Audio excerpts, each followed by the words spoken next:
Good day everyone, welcome back to my channel. My name is Efe. Today's video is a very important and easy one. It is a remedy to a common health issue known as cough and flu, which can be effective for everyone despite the age.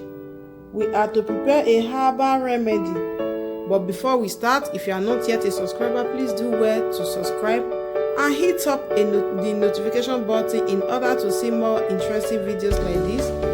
The ingredients needed for these are lime, ginger, garlic, honey, clean container that can be covered. The ginger, garlic and lime, it has already been washed, so let's cut.